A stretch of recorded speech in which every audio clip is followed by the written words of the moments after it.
Hello guys, നമ്മുടെ പുതിയ വീഡിയോയിലേക്ക് എല്ലാവർക്കും സ്വാഗതം. അപ്പൊ എന്തൊക്കെയാണ് വിശേഷങ്ങൾ? എല്ലാവർക്കും സുഖമൊക്കെ അല്ലേ? നമുക്ക് വലിയ സുഖമൊന്നുമില്ല. ഇപ്പൊ നമുക്ക് ഉറക്കമില്ല, രാത്രി ഏതാത് പോലും അറിയുന്നില്ല, രാത്രി ഏതാ പകലേതാന്ന് പോലും അറിയാത്തൊരവസ്ഥയാണ്. പിള്ളേർക്ക് വയ്യാണ്ടായി കഴിഞ്ഞാൽ അതിനെ തരാം. കുറച്ച് ദിവസം മുൻപ് അതിന് പനി വന്നിട്ടുണ്ടായി. അപ്പൊ ആശുപത്രി കൊണ്ടുപോയി ആന്റിബയോട്ടിക് ഒക്കെ കൊടുത്തു. ഇപ്പൊ പനി മാറി ചുമ തുടങ്ങി. അപ്പൊ എങ്ങനെയുണ്ട് ഈ ഒരു സാഹചര്യം? ഇത്ര നല്ലൊരു സാഹചര്യം ലക്ഷ്മോന് ഇതുവരെ അങ്ങനെ കിട്ടിയില്ല അല്ലെ? എന്നാൽ ഇത്ര വയ്യായിക വലിയ പ്രശ്നങ്ങൾ വന്നിട്ടില്ല. വയ്യായിക വന്നിട്ടുണ്ട്. എന്നാലും രണ്ടുപേർക്കും ഭയങ്കര വാശിയും കറച്ചിലും ബഹളമൊക്കെയാണ്. രാത്രി അവരൊക്കെ ഉറങ്ങണേ ഇല്ലെന്ന് പറഞ്ഞാൽ ഉറങ്ങണില്ല. ഞാനൊക്കെ എന്നിട്ട് ഉറക്കത്തില് കബോർഡ് കിടക്കി പിടിക്കുന്നുണ്ട്. കാരണം ഇങ്ങനെ കൊണ്ട് നടന്നേ നമ്മൾക്ക് ഉറക്കില്ലാണ്ട് രാവിലെ ഇരിക്കുമ്പോ തല കറങ്ങണ പോലെ തോന്നാ, ഛർദിക്കാൻ പറ്റുന്ന പോലെ തോന്നാ. അങ്ങനത്തെ ഒരു അവസ്ഥ, ഭയങ്കര അവസ്ഥ തന്നെയാണ്. ഈ അവസ്ഥ പെട്ടെന്നൊന്നും മാറിപ്പോ എല്ലാവരും പ്രാർത്ഥിക്കട്ടാ. നമ്മളിപ്പോ വീണ്ടും ഹോസ്പിറ്റലിലേക്ക് വന്നേക്കാട്ടാ. ആദ്യത്തിന് ചുമയുണ്ടായിരുന്നു, പനിയായിരുന്നു ഉണ്ടായിരുന്നത്, ചുമയുണ്ടായില്ല.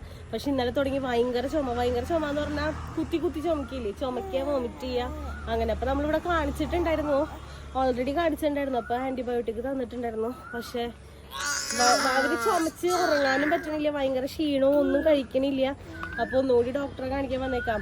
ആദ്യത്തിന് മാത്രല്ല, ആ ചുമ നമ്മുടെ അബ്രുവിനും കിട്ടി. ആദ്യത്തിന് എന്ത് വന്നാലും അത് പിന്നാലെ അബ്രുവിനും കിട്ടുമല്ലോ. അതുപോലെ ഇവനും ഭയങ്കര നീരൊഴിച്ചും ചുമയും എല്ലാ സംഭവം ഉണ്ട്. അപ്പൊ ഇവനും കൂടി കാണിക്കാന്ന് നോക്കി. ശരിക്കും പറഞ്ഞൊരു മൂകതയുണ്ട്, രാത്രി ഉറങ്ങാനും പറ്റണില്ല. പകലടോ രാത്രിയോടൊന്നും അറിയണില്ല. അപ്പൊ നമ്മളിപ്പോ ഇവിടെ വെയിറ്റ് ചെയ്യാണ്. പിന്നെ ചുമയുണ്ട്. പിന്നെ ഇവർക്ക് ഈസ്റ്റർ ആയിട്ട് ഡ്രസ്സ് എടുത്തിട്ടില്ല. ഒന്നാമത്തെ കാര്യം, ഞാൻ കഴിഞ്ഞ ആഴ്ച മുതല് പള്ളി എടുത്ത് പറിച്ചെടുത്തു. ഞാൻ കഴിഞ്ഞ ആഴ്ച മുതൽ മര്യാദക്ക് പറഞ്ഞതാ പോയി ഡ്രസ്സ് വാങ്ങാന്ന്. ഇനിയിപ്പോ നാളെ മറ്റന്നൊക്കെ വലിയ ദിവസങ്ങളായില്ലേ, കടകളുണ്ടാവും. പിന്നെ നമുക്ക് പള്ളിയിൽ പോകണം, അങ്ങനെ കാര്യങ്ങളൊക്കെ ഉണ്ട്. അതും പറ്റില്ല. അപ്പൊ നമുക്ക് ഡ്രസ്സ് എടുക്കാൻ പോണം. സ്റ്റുഡിയോയില് പോയി ഡ്രസ്സ് എടുക്കണം. പിന്നെ ഹൈലൈറ്റില് കളിക്കാൻ കയറുന്നുണ്ട്, ഒക്കെ കയറുന്നുണ്ട്. പിള്ളേരെല്ലാത്തിനോടും അങ്ങോട്ട് അഡ്ജസ്റ്റ് ആവട്ടെ, ക്ലൈമറ്റിനോട്. വയ്യാന്ന് പറഞ്ഞാൽ നമ്മള് വീട്ടിൽ പൂട്ടിയിരുത്തിയിട്ടും കാര്യമൊന്നുമില്ലല്ലോ. വീട്ടിലിരുത്താലും ഇവര് അടങ്ങി ഒതുങ്ങിയിരിക്കാൻ പോണില്ല. എനിക്ക് തോന്നുന്നു വീട്ടിൽ അടങ്ങി ഒതുങ്ങിയിരിക്കുന്നതിന് ഭേദം ഇങ്ങനെ കൊണ്ടുപോണത് കുറച്ചും കൂടി അടങ്ങി ഒതുങ്ങിയിരിക്കും. വീട്ടിലാണെങ്കിൽ ഇപ്പൊ കളിക്കാൻ ഇറങ്ങിണ്ടാവും ആശാൻ. അപ്പയുടെ നൂലെടുത്തു അല്ലേ, 2 ദിവസം കൊണ്ട് തവിട് പൊടിയായി.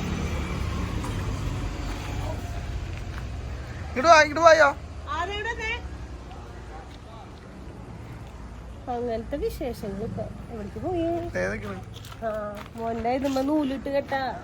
എന്തേലും അപ്പം പോവാണ്ടിരിക്കന്നെ, കാറിൽ കൈ പിടിച്ച് ചൂണ്ടിടാനാ. ഇവനെ എന്ത് നൂല് കണ്ടാലും അപ്പം എടുത്ത് വിടാറുണ്ട് കേട്ടാ. ചൂണ്ടാന്ന് പറഞ്ഞു മീൻ പിടിക്കാൻ വേണ്ടിട്ട്. അതുപോലെ അപ്പന്റെ വള്ളിയല്ല, മുന്നിന്റെ നൂലെടുത്ത് വലിച്ച് ചൂണ്ടയാക്കിയവൻ. നമ്മള് ഡോക്ടറെ കാണിച്ചു. ആദ്യത്തിന് സെയിം മരുന്ന് തന്നെ കണ്ടിന്യൂ ചെയ്താൽ മതി എന്ന് പറഞ്ഞു. ആന്റിബയോട്ടിക് അവന് എഴുതിയ ആന്റിബയോട്ടിക് ഇപ്പൊ അവൻ കഴിച്ചുകൊണ്ടിരിക്കുന്നുണ്ട്. അപ്പൊ ഡോക്ടർ പറഞ്ഞു സെയിം തന്നെ കഴിക്കുക. അബ്രുവിനും സെയിം തന്നെ. ചെറുതായിട്ട് കഫക്കെട്ട് അബ്രുവിനുണ്ട്, എന്നാൽ അത്ര കാര്യത്തിലില്ലേ, പേടിക്കണ്ടെന്ന് പറഞ്ഞു. അപ്പൊ ഇനിയിപ്പോ നമ്മള് മെഡിസിൻ വാങ്ങിക്കാൻ പോണം. എന്നിട്ട് എവിടേക്കാ പോണെങ്കി എവിടേക്കെങ്കിലും പോവാം. ചിലപ്പോ ഹൈലൈറ്റിൽ കയറും, ചിലപ്പോ പ്ലാൻ മാറും. നമ്മുടെ സാഹചര്യങ്ങളും ഇതുങ്ങളൊക്കെ അനുസരിച്ച് പെട്ടെന്ന് വഴി അങ്ങോട്ട് മാറും, ഇങ്ങോട്ട് മാറും. വീട്ടിക്ക് പോവും ഒറ്റയടിക്ക്. എന്തായാലും ഡ്രസ്സ് വാങ്ങിച്ചിട്ടേ പോവുള്ളൂ, അല്ലാതെ ഡ്രസ്സ് വാങ്ങിക്കും. ഓക്കെ, ആദ്യപ്പോ വണ്ടി കയറി കഴിഞ്ഞാലേ ഹാപ്പിയാണ്. ആദ്യത്തിന് വണ്ടി പോയാ മതി, ഹാപ്പിയാണ്. നമ്മള് സ്റ്റുഡിയോയില് എത്തിയിട്ടേ വാ, നമുക്ക് ഏത് കളർ വേണ്ടേ? മഞ്ഞയാണോ വേണ്ടേ? മഞ്ഞ പച്ച നോക്കാൻ മഞ്ഞുണ്ടോന്നു.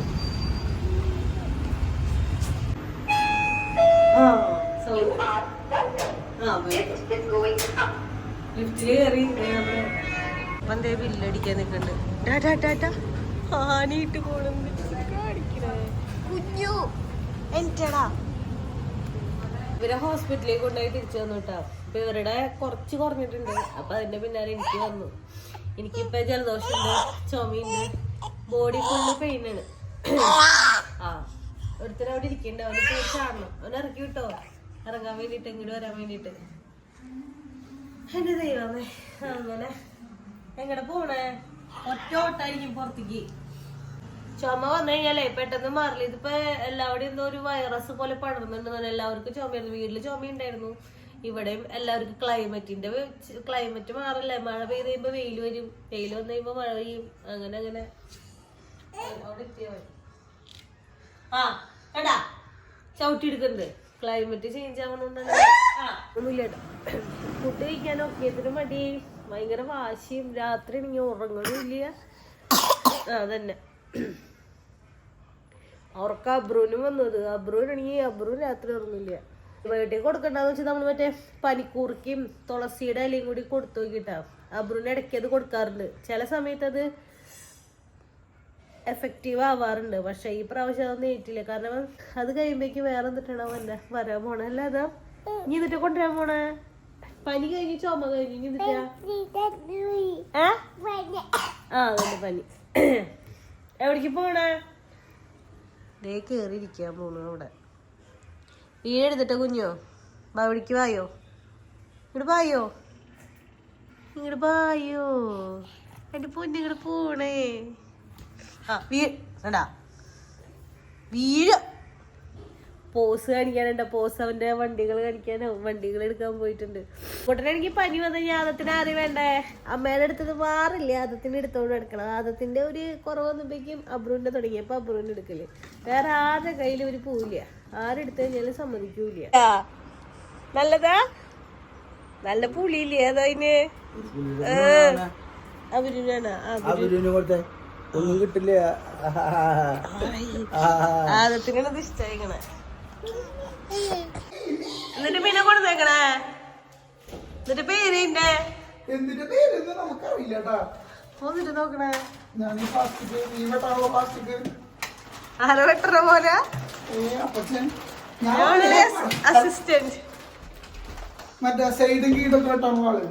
ഹെൽപ്പർ, പ്ലാസ്റ്റിക് നല്ല സാധനമാണ്. ഇതവിടെ കൊണ്ടുപോയി വിരിച്ചു കഴിഞ്ഞാ സെറ്റ്.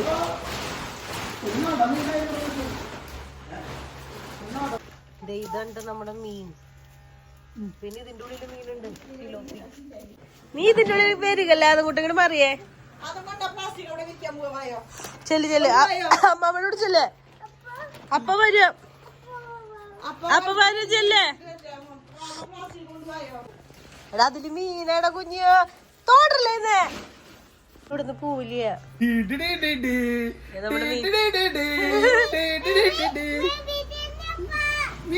അകത്ത്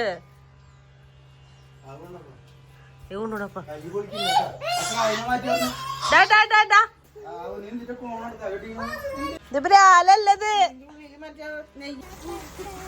എന്നിട്ട് കസേരയാ. അവിടെ നിക്ക, അവിടെ നിക്ക്,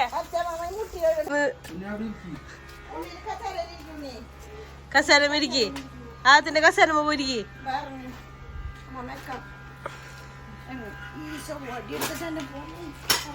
മീനെ കൊല്ലാനാ ബ്രാലിനന്ന് അടിച്ചു വന്ന പോലെ അപ്പാപ്പന് ഇരിക്കാനുള്ള തന്നത്. എവിടെങ്കിലും ഇരിക്കേ. ആദത്തിന് എന്താ ചെയ്യണേന്ന് ഒരു ധാരണയില്ല.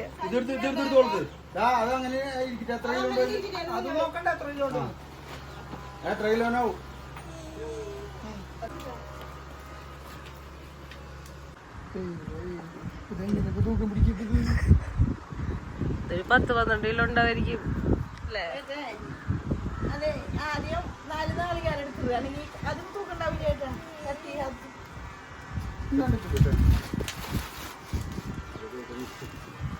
അതെ നീ കാണിക്കണ അപ്പുറം കാണിക്കണൊക്കെ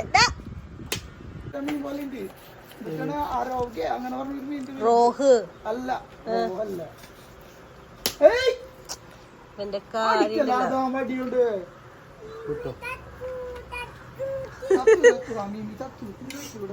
നമ്മള് മീൻ വെട്ടിയെടുത്തുട്ടാ. അപ്പൊ ഞാൻ ഇന്നൊരു ഫിലോപ്പിന് എടുത്തോന്നു. പിന്നെ ഇത് മുണ്ടൊത്തി പറലാട്ടാ. അപ്പൊ ഈ 2 മീനെ നമ്മള് ഉറക്കാനുള്ള പരിപാടിയാണ്. വെട്ടിക്കൊണ്ടിരിക്കുക. അപ്പൊ നമ്മള് വെട്ടല് വന്നിട്ട് ചോറിനാണല്ലോ അത് മെയിൻ, തീറ്റയാണല്ലോ നമ്മുടെ മെയിൻ. അപ്പൊ അതിനുവേണ്ടിയുള്ള തയ്യാറെടുപ്പുകൾ നടന്നുകൊണ്ടിരിക്കുക. ഇത്തിരി മഞ്ഞപ്പൊടി കൂടി പോയതിന് സംശയമുണ്ട്. ബംഗാളി മീൻ വറുത്ത പോലെയാവോ? മീനുണ്ടല്ലോ, മീൻ വെട്ടല് ഭയങ്കര ഒരു ടാസ്ക് തന്നെയായിരുന്നു കേട്ടോ. ടാസ്ക് എന്ന് പറഞ്ഞാൽ അപ്പച്ചൻ മീനൊക്കെ വെട്ടി ആദംകൂട്ടനാണെങ്കിൽ അതിന്റെ ഉള്ളിൽ കിടന്ന് വരികയായിരുന്നു. നമുക്ക് രാവിലെ തന്നെ ഒരു ചേട്ടൻ, ആ ചേട്ടൻ എവിടുന്ന് കുളത്തിന്ന് പിടിച്ചോണ്ട് കൊറേ മീനുണ്ടായിരുന്നു പറയണ്ടേ ഒരു വണ്ടിയുടെ. കുറച്ച് മീൻ നമ്മളോട് വന്നു, അതിന്റെ ബാക്കിയുള്ള മീനുകൾ കൊണ്ടുപോയി. എന്നിട്ട് ഞാൻ ഉണ്ണിക്ക് പാല് കൊടുക്കായിരുന്നു. അപ്പൊ ഞാൻ കണ്ടില്ലേ, ഞാൻ പുറത്തേക്ക് കൊണ്ടിപ്പോ വണ്ടി കിടക്കണുണ്ടോ, പക്ഷെ ഞാൻ ഇത്ര പേർക്ക് മീനുണ്ടാവും പറഞ്ഞെങ്കിൽ ഞാൻ പോയായിരുന്നു. നോക്കിയില്ല, 100 കിലോ മീൻ ഉണ്ടായിരുന്നുണ്ടോ, അടിക്ക് നിറച്ച മീനായിരുന്നു. എന്നിട്ട് ആ മീന് നമ്മള് വാങ്ങിച്ച് കുറച്ച് വെട്ടി മുറിക്കൊക്കെ കൊടുത്തു. നമ്മളെത്ര 16 കിലോ മീൻ വാങ്ങി. 16 കിലോ വാങ്ങി. പക്ഷെ നമ്മള് കുറച്ചൊക്കെ നമ്മുടെ ചേച്ചിമാരും അവർക്കൊക്കെ കൊടുത്തു. മാത്രത്തില് നമ്മൾ കഴിഞ്ഞ ആഴ്ച ഒരു ഇതുപോലെ വലിയൊരു മീൻ വാങ്ങിയത് ഫുള്ള് ഫ്രിഡ്ജിൽ കയറ്റി വെച്ച്, ഫ്രിഡ്ജിൽ സ്ഥലം വേണ്ട, ഇതിങ്ങനെ വെച്ചിട്ടും കാര്യമല്ലോ. അപ്പൊ 3 കിലോ അങ്ങനെ എന്തോ നമ്മൾ എടുത്തോളൂ, ബാക്കിയുള്ളവരൊക്കെ ഇതാക്കി കൊടുത്തു അവർക്കൊക്കെ. നമ്മള് കിട്ടുമ്പോ അവരോട് പറയും ഇങ്ങനെ മീനുണ്ട്, നിങ്ങൾക്ക് വേണമെങ്കിൽ ഒന്ന് വാങ്ങിക്കുന്നു പറയുമ്പോ അവര് നമ്മളറിയുന്ന ആൾക്കാർ തന്നെ. അപ്പൊ അവര് ഒന്ന് കുറച്ച് മീൻ വാങ്ങി. അപ്പൊ നമ്മൾക്കൊരു 3 കിലോ മീൻ നമ്മളെടുത്തു, ബാക്കിയുള്ള മീനൊക്കെ ഇതാക്കി. എന്നാലും അടിപൊളി രസമായിരുന്നു കേട്ടോ മീൻ വെട്ടിയിലും. അതല്ല ചൂട് നട്ടാപ്പുറം ഉച്ചക്ക് ഇതിലായിരുന്നു, ചൂടൊന്നും അതിന്റെ ഉള്ളിലല്ലേ ഫാനൊക്കെ ഉണ്ട്. എന്നാലും അങ്ങനെ അത് വറുത്തൊക്കെ നമ്മൾ തിന്നു. നമ്മൾക്ക് പിന്നെ മീൻ കൊണ്ടു കഴിഞ്ഞാൽ നമ്മൾ അപ്പൊ തന്നെ വറുത്തിനും, അതാണ് നമ്മളൊരു പ്രത്യേകത. അത് തിന്ന് ബാക്കിയൊക്കെ മീനിന്റെ പേര് അറിയില്ല. ഓരോരുത്തരുടെ പേര് ഗ്രാസ് കട്ടിങ് അങ്ങനെ എന്തോന്ന് പറഞ്ഞു. അതായത് പുല്ല് മാത്രം തിന്നണ മീനായിരുന്നു ആ വലിയ മീൻ. അതിന്റെ പേര് കറക്റ്റ് ജോഷിയേട്ടൻ പറഞ്ഞു, പക്ഷെ എനിക്ക് ഓർമ്മയില്ല എന്നിട്ട് പറഞ്ഞത്. എന്നോട് പറഞ്ഞു എന്തോ പേര് പറഞ്ഞു, കാരണം വീഡിയോയില് പറഞ്ഞോളൂ പ്രത്യേകം പറയുന്നുണ്ടായിരുന്നു. പക്ഷെ ഞാൻ ആ പേര് മറന്നുപോയി. നമ്മുടെ ഫുൾ ബോഡി ചെക്കപ്പ് ടെസ്റ്റിംഗ് ഒക്കെ കഴിഞ്ഞു, മെഡിക്കൽ കഴിഞ്ഞു. അങ്ങനെ ഇപ്പൊ പെർഫെക്റ്റ്ലി ഫിറ്റാന്ന് പറഞ്ഞിട്ടുണ്ട്. അന്ന് പോണത് നമുക്ക് വീഡിയോ എടുക്കാനൊന്നും പറ്റിയില്ല, ഒന്നാമത് ദൂരെയല്ലായിരുന്നു, എറണാകുളത്തായിരുന്നു. അതുകൊണ്ട് വീഡിയോസ് കാര്യങ്ങളൊന്നും നമ്മൾ എടുത്തിട്ടുണ്ടായിരുന്നില്ല. പിന്നെ എന്നിട്ടാണ് പിന്നെ അവിടെ പോയപ്പോ ഒരു ഇതുണ്ടായിരുന്നു കേട്ടോ. നമ്മളവിടെ പോയി കഴിഞ്ഞപ്പോ നമ്മുടെ കയ്യിൽ ക്യാഷ് ഉണ്ടായില്ല, ഗൂഗിൾ പേ മാത്രമേ ഉണ്ടായുള്ളൂ. അവിടെ ചെന്നപ്പോൾ അവര് മെഡിക്കൽ സെന്ററുകാർ പറയാണ് ക്യാഷ് വേണമെന്ന് പറഞ്ഞു. അതിന്റെ മെയിൻ കാരണം എന്നിട്ടുണ്ടായെന്ന് വെച്ച് കഴിഞ്ഞാൽ എൻ്റെ ATM കാർഡ് ഞാൻ എടുത്തിട്ടുണ്ടായില്ല, പേഴ്സ് എടുത്തിട്ടുണ്ടായില്ലേ. കാരണം ഗൂഗിൾ പേ ഉണ്ടല്ലോ, അപ്പൊ ഗൂഗിൾ പേ ഉപയോഗിക്കാലെന്ന് വെച്ചിട്ട് പേഴ്സ് എടുത്തിട്ടുണ്ടായില്ല, ATM കാർഡ് എടുത്തിട്ടുണ്ടായില്ല. കുറച്ചൊരു 500 സംതിങ് അങ്ങനെ എന്തോ ചില്ലറ ചേഞ്ച് ആക്കിയിട്ട് പോകും. അവിടെ ചെന്ന് കഴിഞ്ഞപ്പോൾ അവര് പറഞ്ഞു ക്യാഷ് വേണമെന്ന് പറഞ്ഞു. ക്യാഷ് വേണമെന്ന് പറഞ്ഞപ്പോൾ എന്തിനു ചെയ്യുക, അവിടെയുള്ള ആരോട് ചോദിച്ചപ്പോൾ അവർ പറഞ്ഞു ATM ദൂരെയാണ്, പോകാൻ പറ്റില്ല അങ്ങനെയൊക്കെ പറഞ്ഞു. അത് കഴിഞ്ഞ് അവിടെയുള്ള കടകളിൽ ഓരോ കടകളിൽ കയറി ഇറങ്ങാം, ATM കാർഡ് ഉണ്ടാവും, ഞാൻ ഗൂഗിൾ പേ ചെയ്യാൻ പൈസ എടുക്കും. അവസാനം എനിക്ക് തോന്നി ഇതെന്തായാലും നടക്കില്ലെന്ന്. എൻ്റെ അവിടെ നിന്ന് ഒരു 100 മീറ്റർ അങ്ങനെ കുറച്ച് ദൂരം ഉണ്ട്, ഒരു 1/2 കിലോമീറ്റർ നടക്കാണ്ടാവും. അവിടെ നടന്ന് പോയി അവരോട് ചോദിച്ചു ATM എവിടെയാന്ന് ചോദിച്ചു, ബാങ്ക് എവിടെയാന്ന് ചോദിച്ചു. ഏതെങ്കിലും ഒരു ബാങ്കിൽ പോയിട്ട് എന്തെങ്കിലും ചെയ്യാൻ പറ്റുമെന്ന് വെച്ചിട്ട് ബാങ്ക് ATM ഉള്ളൊരു സ്ഥലം ഉണ്ടെന്ന് പറഞ്ഞു. അതിൻ്റെ ഞാൻ അവിടെ നടന്ന് പോയി അവിടെ ബാങ്കിൽ പോയി ചോദിച്ചു ഇങ്ങനൊരു സിറ്റുവേഷൻ ഉണ്ട്, എന്തെങ്കിലും ചെയ്തു തരാൻ പറ്റുമോ. അപ്പോൾ അവരും പറഞ്ഞു അവരുടെ കയ്യിൽ ATM ഇല്ല, ആ ചേട്ടന്മാരുടെ കയ്യിലും ATM ഇല്ല എന്ന് പറഞ്ഞു. എല്ലാവരിലും ഗൂഗിൾ പേ അല്ലേ.